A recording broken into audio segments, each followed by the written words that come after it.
Hari-hari laksa Paragon, laksa Paragon, laksa Paragon. Yo, bismillah. Menawannya, menawannya makan laksa Paragon. Kuah kena banyak.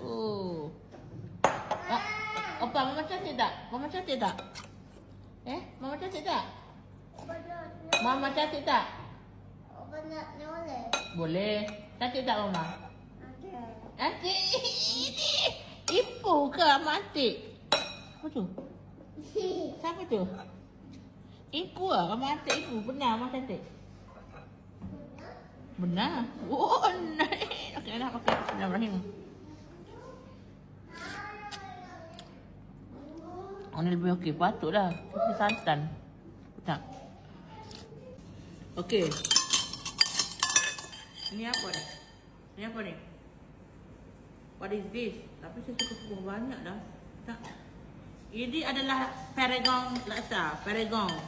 Oh, tengok ni laksa dia. Ni. Ni. Ni. Dan kita ada ni. Ni. Limau. Bawang.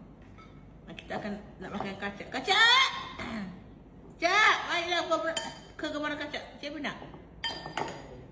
Okay. Ini kakak macam buat music video dia. Buatlah music video dia. Mama pula last. Cik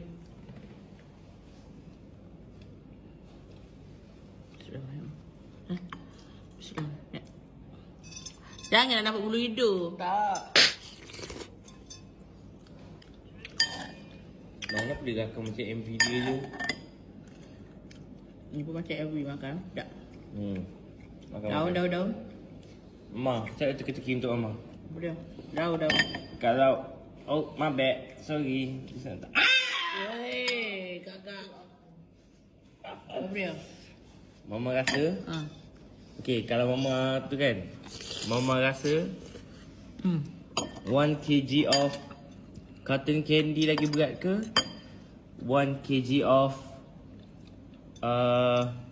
rice? Mana lagi berat? Ada blind fizik tak? Cepatlah Mama. Of course lah. Beras. Beras lagi berat. Aku akan jawab. Dua-dua sama. Mama 1 kg. 1 kg. Sama lah.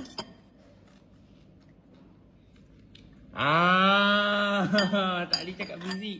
Ramai sangat yang demand nak Paragon laksa. So kita buka sekarang ni di Bulatan Aman Jaya. Ada sesiapa yang nak pergi sekarang pergi. Kita buka dah fresh panas. Kita masak petang. Bawa ke sana pukul 5 sampai pukul 11 malam je.